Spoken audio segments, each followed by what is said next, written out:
Hello, and welcome back to yet another of my monthly Doctor Who season reviews, where we have now got to Matt Smith's final season, season 7, and it's one that I'm going to be honest, I have not been looking forward to revisiting for one particular reason, and that is Clara. I do not like her whatsoever. I grew to hate her over her tenure. And a lot of these episodes that I'm going to be covering this season, I have not revisited since the original air date between 2012 and 2013, when this season came out. Because, in case you don't know, season 7 came out in, like with series 6, two parts. Part 1, which was episodes 1 to 5, which had Amy and Rory still in it, came out in 2012. And then from the Christmas special of 2012 onwards to 2013 was the second half of season 7. And I get why that was done. You know, Stephen Moffat was under a lot of stress because he was not only writing and getting the ball rolling for Series 7, but he was also planning out the 50th anniversary of the show at the same time. So he is very stretched thin, which is why in the first half of the season, the first 5 episodes, he only wrote 2. Now, I'm just going to also say this first bit that you're seeing is getting recorded first because I just finished the first 5 episodes and I want to, give you my thoughts on those. And then, of course, when I finish the next part, I'll obviously continue and add it into this. Also, I do want to mention the Christmas special that I just mentioned, the Snowmen. I will not be reviewing in this video. Why? Well, it's because it's a Christmas special and I don't tend to review Christmas specials when I'm doing my season reviews. I always save those for around Christmas time. So I have a plan for what I'm going to be doing for that. So you're just going to have to wait until December for me to review all of the Christmas episodes of Doctor Who. Anywhoosies. So starting off with Asylum of the Daleks. This is an episode I flip-flop on. When I first watched it, I loved it. I did not see the twist coming that, Oswin got converted into a Dalek. And I remember watching it when it first aired, seeing that she was there. I was like, hang on a second, that's the new companion, because it was confirmed that, Jenna Coleman was going to be the new companion. And seeing her in episode 1 initially confused me, and then, it gets terribly explained by the end of the season.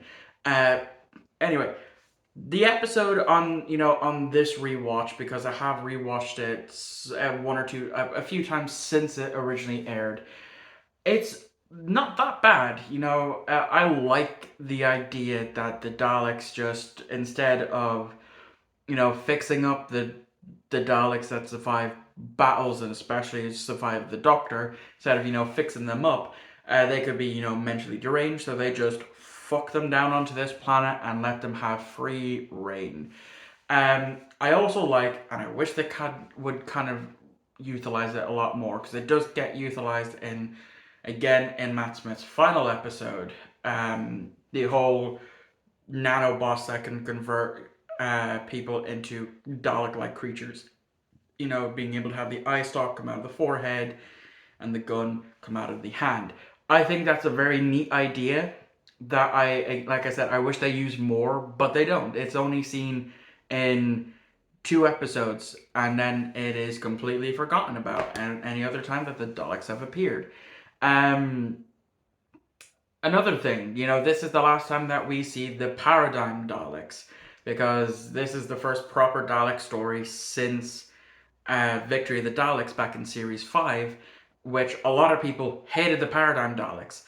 I don't. I love them. I love the designs. I would have loved to have seen how they came about more, and unfortunately, they had a few cameos, and they had a cameo in Season 5, and then the end of Season 6, and then they're seen in this episode, and they're completely gone. It's back to the same old boring bronze Daleks that we've seen for the past fucking 20 years.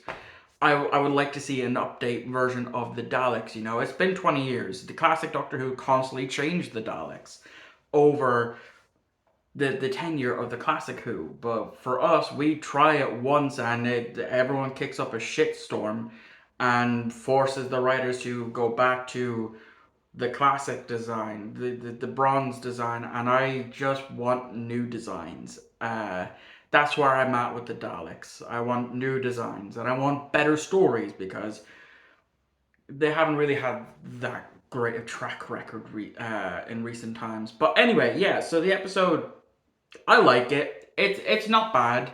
Like I said, I keep flip flopping on it.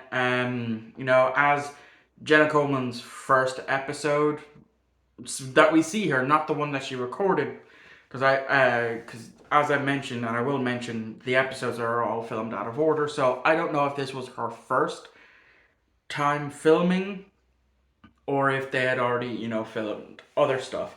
So anyway, yeah. So then the next episode is one that I didn't like when it first came out, and I've seen it once or twice since, and then of course I rewatched it for this, and that is Dinosaurs on a Spaceship, written by Chris Chibnall.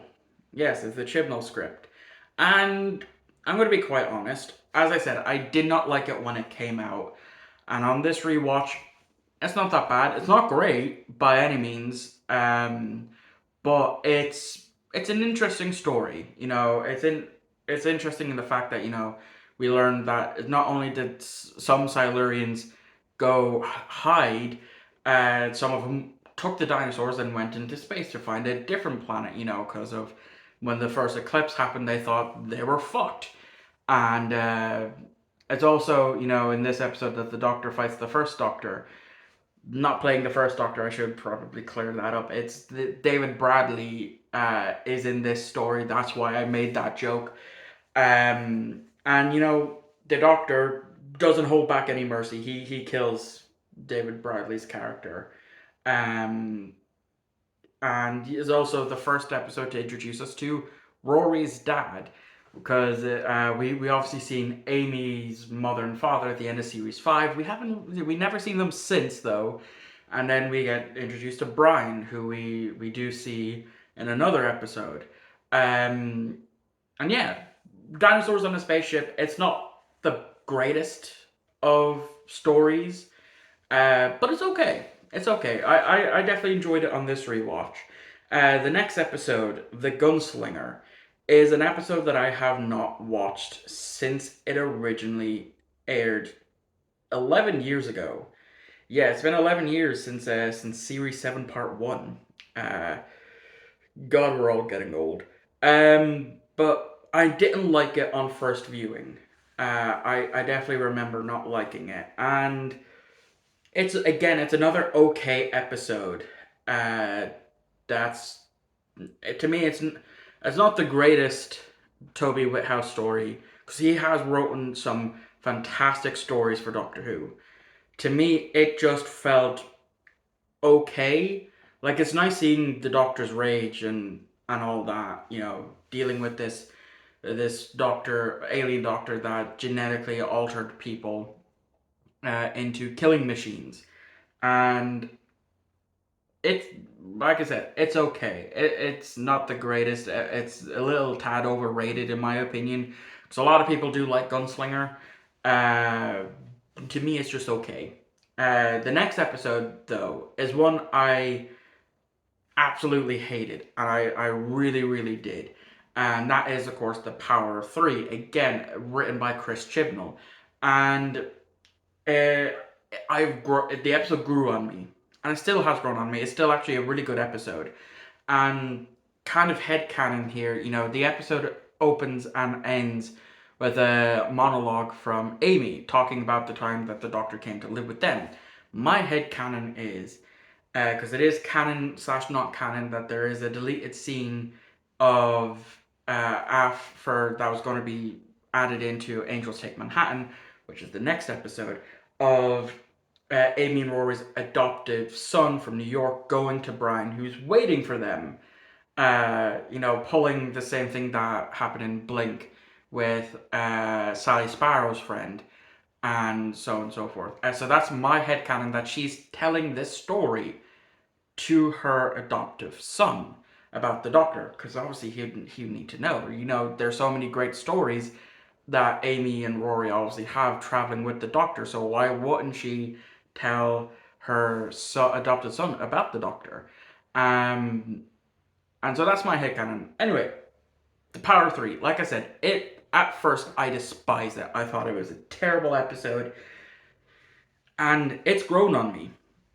It grew on me after one or two rewatches, and it's become one of my favorite episodes of this season. And there's not many episodes I will actually say that that is my favorite episode from this season, because once we get onto the Clara stuff, I'm going to be bashing my head against a wall for 100 and so minutes to undo the damage of just having to sit through her tenure moving forward until season 9 when they kill her off. And I'm really looking forward to rewatching that episode, because that episode just made me smile. Anyway, yeah, so Power 3, good episode, really underrated. Really, really like it. Ending's not that great, but I still like it, And actually, this is the Power 3 is the final episode that Karen and Arthur filmed with Matt. This was the last episode. As I said, they filmed it out of order. And like how I mentioned in season 5, that the Angel two-parter was Matt and Karen's first time filming for the show. And I also find that very fitting that it was the Weeping Angels was their first story that they filmed, that the characters of Amy and Rory leave because of the Weeping Angels. And so we get to Angels Take Manhattan. And this episode has divided fans far and wide. People either love it or they hate it. And I think it's a good episode. It's not that bad. It's not as bad as people say it is. Yes, the whole Weeping Angel statue makes no fucking sense how it's able to move when people are, in New York, the city that never sleeps. People are out and about. They can fucking see the Statue of Liberty moving about on mainland New York. But other than that, taking that aspect out from this episode, I really like it. I think it's a really, really good Weeping Angel story. They're all the Weeping Angel stories have been good. Obviously Blink, slightly overrated, but still a great, fantastic episode. The Time of Angels and Flesh and Stone, fantastic episode. Angels Take Manhattan, really, really good ending to Amy and Rory's character, as well as a really good Weeping Angel story. And then Village of Angels from Series 13 Flux was a fantastic episode. But yeah, it's a shame that after this episode, the Angels only really got cameos, because a lot of people did not like this episode. And it's a shame, because it's, in my opinion, a really good Weeping Angel story. And because of this, we only got cameos of angels until the Village of Angels episode happened. So yeah, that's the first 5 episodes for me reviewed. And it's time for me to go and watch the rest of Series 7, which means I'm going to have to put up with Clara and just fucking shoot me. Please, for the love of God, shoot me. I'll be back in a second. Okay, so it's been a few days now since I finished my review for the first 5 episodes of Series 7, and I've changed a bit. Different t-shirt because different day of filming, and because I've had very little sleep the day that I'm filming this, which is the 15th of July, even though this isn't due until the end of August. I decided to rearrange things. So this is my new TV show filming area, where every time I'm filming a review for a TV show, this is going to be my backdrop, which is my actual TV show bookcase. filled with some Doctor Who and very few Star Trek related items that I have in my collection for the moment. Anyway, yes, second half of Series 7, the one that I was really not looking forward to because of Clara. Nothing against Jenna Coleman, just terrible companion. Absolutely fucking terrible. Hated her in this rewatch, and she's only gonna get worse from fucking here. But we'll get to that because, as I said, with my review for Series 7, I am omitting my review for the Snowmen, the 2012 Christmas special, because it is a Christmas special and I only review them in December. So I plan to do a review for it in December. I have some things ticking away in my head here, but I need to wait for things to be announced before I even attempt to plan out November and December. Because again, it's July. I already have almost all of August's videos done. I just need to record this plus my 50th anniversary review, which will be should be the next upload after this one. And then I have September's planned out already and October's videos planned out already. I'm rambling. I've been rambling for 2 minutes. So, yeah, omitting the Snowman review until December. So, we move on to episode 7, which is The Bells of St. John, which is an episode that I have not seen since it originally aired back in 2013, March of 2013, because between the end of Angels Take Manhattan, excluding the 2012 Christmas special, to the second half of Series 7, was 7 months. Again, because, Stephen Moffat was pretty busy getting this into production, casting Jenna Coleman as the new companion, dealing with Karen Gillan and Arthur Darville's departure from the show, and writing the 50th anniversary and, getting the likes of John Hurt on to be the War Doctor, getting David Tennant to reprise his role as the 10th Doctor, who's now going to be the 14th Doctor in just a few months' time. So he pulled a Series 6 and split the season in two.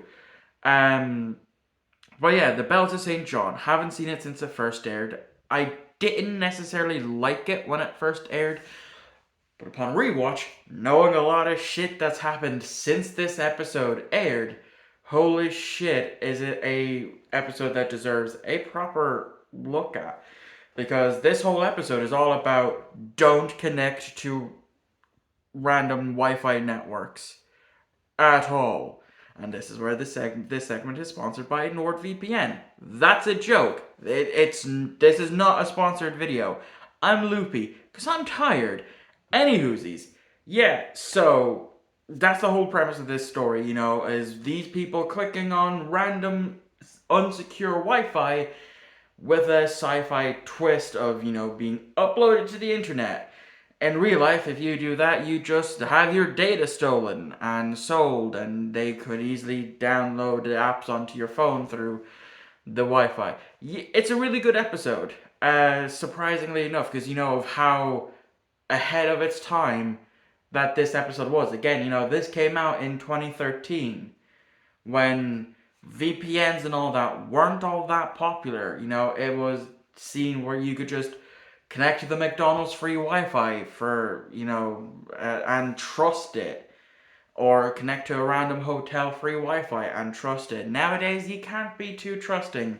Hence why you should have a VPN. I don't have a VPN because 1, I'm broke, and 2, I'm stupid. Moving on to the next episode, which I've already forgotten.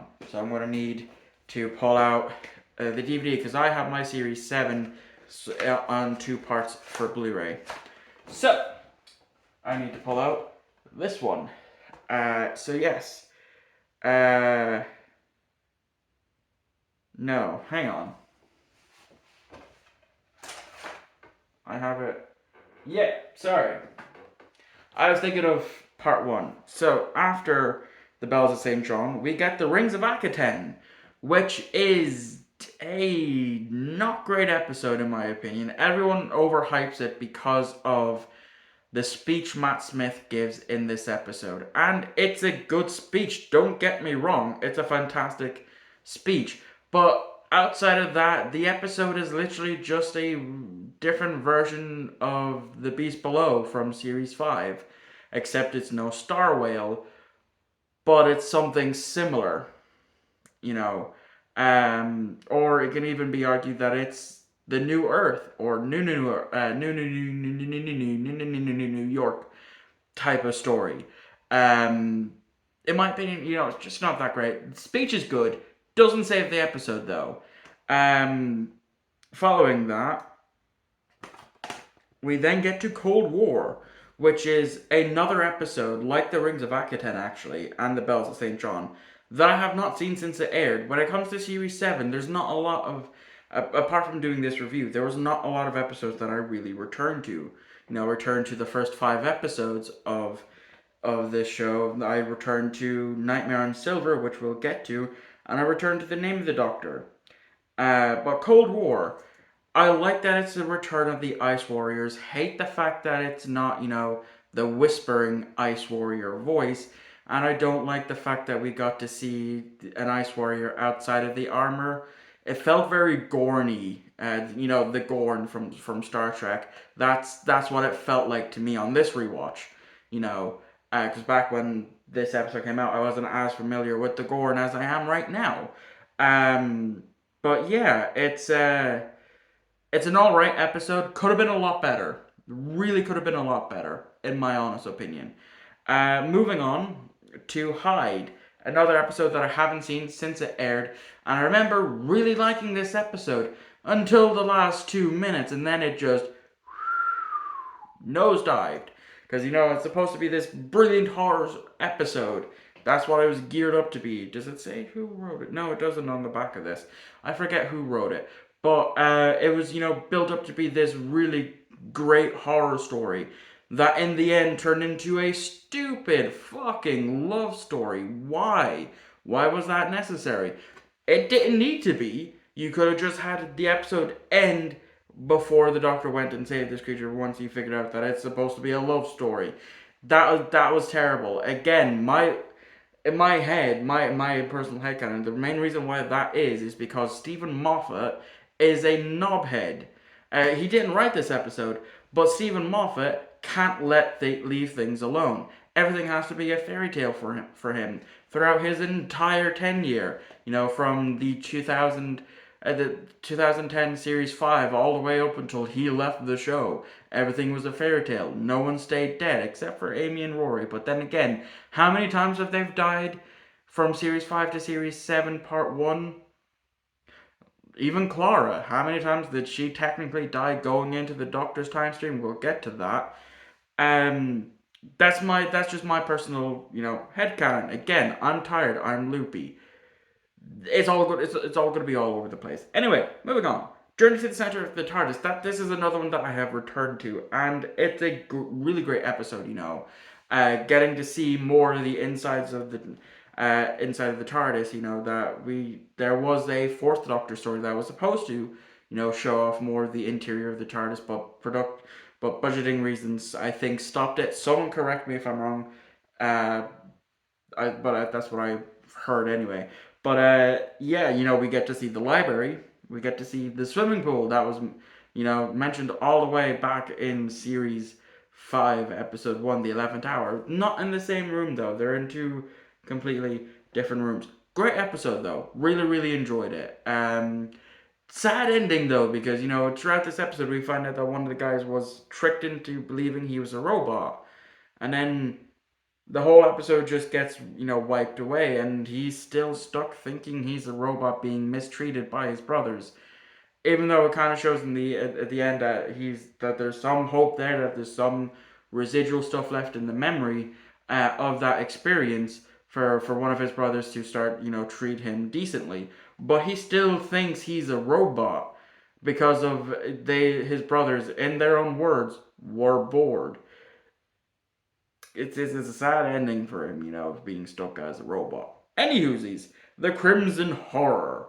Another episode that I have not seen since it aired, and it still sucks. It's still a shit episode. I really do not like the Paternoster gang, or whatever the fuck they're supposed to be called. They were fine in, seeing them in the Good Man Goes to War and the Snowmen. They did not need to show up in this episode, the series finale, the name of the Doctor, and in Deep Breath. Thank God they've stopped appearing, and fans are clamoring for them to come back. I ain't. I don't want them to come back. Fucking leave them to Big Finish. I don't want them back in Doctor Who. They're done to me. They're fully fucking done. Anyway, yeah. So Crimson Horror, not the greatest episodes. Could have been better. Yeah.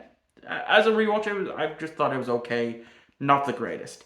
Now we get to Nightmare on Silver, which is an episode that I have returned to multiple times, and it's a really great Cyberman story. We finally get a new design to the Cybermen, because that's their whole shtick, is they're constantly upgrading over time. Every time we've seen the Cybermen in Classic Who anyway, they're always slightly different to a certain point, and then we get the Earthshock Cybermen for a good while, and then we get the parallel Earth Cybermen, and we had them from 2006 till this episode. And Neil Gaiman, went ahead with redesigning them, making them more terrifying. And he did a fucking fantastic job. These are stronger than your dad's Cybermen, they can move fast, they can upgrade. They're like essentially now the Borg in Star Trek, being able to adapt and upgrade just like that. Thank God that actually worked, because I tend to not be able to do that a lot. But yeah, really good episode. Shame the design never stuck around, because after this episode, the design isn't seen again until the Doctor Falls and two-parter, World Enough in Time of the Doctor Falls, and it's only like a brief second in the Doctor Falls, and then the next time they show up, which is in Jodie's era, they get a whole new redesign and become the Cyber Masters, which I do kind of like that design, but I really wish this design got a lot more time to shine, because they are so cool looking, in my opinion. Love the voice. Love the new voice for them. Really, really good. Now we get to the name of the Doctor. Fuck me, is it shit. This is where Clara should not have continued. This whole thing of the impossible girl, the Doctor running into her twice and dying, should have ended here. It should have fucking ended here. As soon as she steps into the Doctor's time stream, that's it. She's gone. Moving on. Get a new companion. Because, Clara sticks around longer than she fucking should have. I hate it. I hate her. I don't hate Jenna Coleman. She's a great actress. Just the character of Clara. Fucking hate. And as I said in the beginning of this clip, she's only going to get worse. And I'm not looking forward to it. The same way I wasn't looking forward to this. Turns out not that bad. Series 7 on rewatch, thinking again, like with Series 6, it was absolutely shit. Not all that bad. Some duds in the second half of the series, yes. But not as bad as I remembered. And that's where we're going to leave things, because I don't know what percentage my phone is on. Because when I was recording this clip, it was at 5%. So we're going to wrap things up. That has been my Series 7 review. Let me know what you thought of Series 7 in the comments below. Because the next video after this, as I said, is the 50th anniversary. And that's when things are going to get a little controversial, because I have definitely changed my opinion on an episode I used to think was the greatest episode that Stephen Moffat had ever written. I don't think that anymore, and I know a lot of people think the exact same as me now. So that video, if memory is still working, should be Wednesday, I think. You'll find out soon enough. Anyway, thank you all for watching. I hope you enjoyed loopy me, who's absolutely fucking tired. I'm gonna go to bed now, because it is 10 o'clock, and even though I've had a nap, I'm still pretty tired. So I'll see you on my 50th anniversary review.